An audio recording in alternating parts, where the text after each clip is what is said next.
ജാതി നിഷേധം ഒരു വശത്ത് നടത്തുന്നു.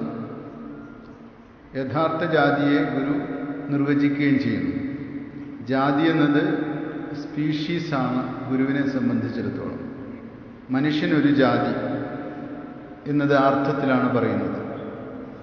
ഒരു ജാതി എന്ന് പറയുമ്പോൾ മനുഷ്യജാതി എന്നാണ് മനസ്സിലാക്കേണ്ടത്. 41-ാമത്തെ പദ്യത്തിലേക്ക് വരുന്നു. തന്മനുഷ്യേ മനുഷ്യത്വം ഗവിഗോത്വം ച വാനരേ വാനരത്വം പികേ തദ്വത് പികത്വം ജാതിരുച്യതേ. തത് മനുഷ്യേ, അതിനാൽ മനുഷ്യനില് മനുഷ്യത്വവും മനുഷ്യനില് മനുഷ്യത്വമാണ് മനുഷ്യന്റെ ജാതിയായിരിക്കുന്നത്. ഇവിടെ മനുഷ്യത്വം എന്ന് പറയുന്നത് നമ്മൾ പറയുന്ന മാനുഷികത മാത്രമല്ല, അത് ഒരു മൃദുല വശമാണ്. മനുഷ്യന്റെ ഹൃദയത്തിന്റെ വശത്തെ പറയാൻ മനുഷ്യത്വം എന്ന് പറയും. ഇവിടെ മനുഷ്യത്വം എന്ന് പറയുന്നത് മനുഷ്യന്റെ ആകവേ ലക്ഷണങ്ങളുടെ സഞ്ചയം എന്ന് മനസ്സിലാക്കണം. മനുഷ്യന്റെ സാമാന്യമായിട്ടുള്ള എല്ലാ ലക്ഷണങ്ങളെയും ചേർത്തുകൊണ്ട് പറയുന്ന പേരാണ് മനുഷ്യത്വം. ഗവി, പശുവിനെ സംബന്ധിച്ചിടത്തോളം ഗോവിന്റെ ലക്ഷണം ഗോത്വം. ഗോത്വം എന്നത് ഗോവിന്റെ ജാതി, മനുഷ്യത്വം എന്നത് മനുഷ്യന്റെ ജാതി. വാനരെ, കുരങ്ങന്മാരെടുത്തു നോക്കുകയാണെങ്കിൽ കുരങ്ങന്മാരുടെ ജാതി ഏതാണ്? വാനരത്വം. വാനരധർമ്മമാണ് വാനരന്മാരുടെ ജാതി. തദ്വത്, അതുപോലെ പികേ, കുയിലിന്റെ പികത്വം ജാതി. പികം എന്ന് പറഞ്ഞാൽ കുയില്, കുയിലിന്റെ ജാതി പികത്വം. ഉച്യതേ, ജാതി ഉച്യതേ. ഇതാണ് ജാതിയുടെ സാമാന്യമായ അർത്ഥം. ഓരോ സ്പീഷീസും, അതിലിനി സബ് സ്പീഷീസൊക്കെ ഉണ്ടാകാൻ ചില ജീവികളിൽ. മനുഷ്യനിൽ സബ് സ്പീഷീസ് ഇല്ല, അത് മനസ്സിലാക്കണം. മറ്റ് ജീവികളിൽ പലതും അങ്ങനെ ഒരു ടാക്സോണമിക് ഡിഫറൻസ് എന്ന് പറയും. അതിൻ്റെ സബ് സ്പീഷീസുകളെ അവർ ശാസ്ത്രജ്ഞന്മാരെ അന്വേഷിച്ച് ചില ജീവികളിൽ കണ്ടെത്തുന്നുണ്ട്. മനുഷ്യനിൽ അത്തരത്തിലുള്ള വിഭാഗങ്ങളില്ല. 42-ാമത്. തസ്മാത് സർവമനുഷ്യാണാം ജാതിരേകാ നിരൂപിത വേഷഭാഷാ ദേശഭേദൈർ വികൽപം നാനുഗച്ഛതി. തസ്മാത്, അതുകൊണ്ട് സർവമനുഷ്യാണാം ജാതിഹി, എല്ലാ മനുഷ്യരുടെയും ജാതി ഏകാ നിരൂപിത, ഒന്നാണെന്ന് നിരൂപിക്കപ്പെട്ടിരിക്കുന്നു. ഇവിടെ എല്ലാ മനുഷ്യരുടെയും ജാതി ഒന്ന് തന്നെ. വേഷഭാഷാദേശഭേദൈഹി, വേഷം, ഭാഷാദേശം, ഈ ഭേദങ്ങളാൽ വികൽപ്പം, വ്യത്യാസത്തെ ന അനുഗച്ഛതി, പ്രാപിക്കുന്നതല്ല. ഈ ദേശം, ഭാഷ, വേഷം, ഇതിൻ്റെ അടിസ്ഥാനത്തിലുള്ള ഭേദങ്ങൾ ജാതിയല്ല. അതും ജാതിയായിട്ട് ബന്ധിപ്പിക്കരുത് എന്നാണ് പറയുന്നത്. ജാതി ഒന്നേയുള്ളൂ, അത് മനുഷ്യന്റെ ജാതി, മനുഷ്യത്വം, മനുഷ്യജാതി ഒന്നാണ് എന്ന് പറയുന്നു. ഭേദങ്ങൾ കൊണ്ട് നമ്മൾ ഭേദങ്ങൾ തീർക്കുന്നുണ്ട്. മനുഷ്യൻ സമാനത്വം കാണുന്നതിന് പകരം ഭേദചിന്ത വളർത്തിയെടുക്കാനാണ് ശ്രമിക്കുന്നത്.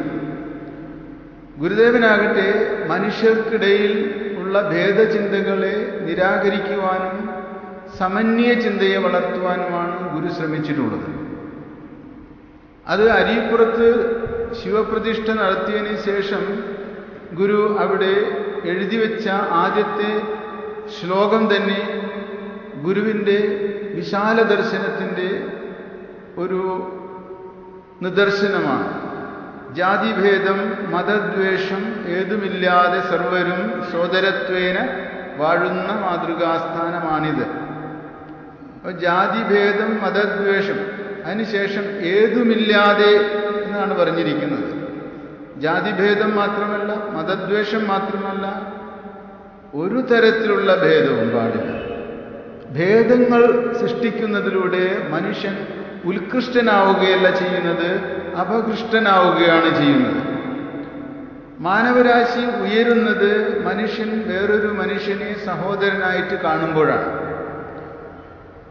സഹോദര മനുഷ്യനെ തിരിച്ചറിഞ്ഞുകൊണ്ട് ഒരു യൂണിവേഴ്സൽ ബ്രദർഹുഡ്, സാർവലൗകികമായ സാഹോദര്യം വളർത്തിയെടുക്കുമ്പോഴാണ് ആ മാനവരാശി ഉയരത്തെ പ്രാപിച്ചിട്ടുള്ളൂ, ഉന്നതിയെ പ്രാപിച്ചിട്ടുള്ളൂ.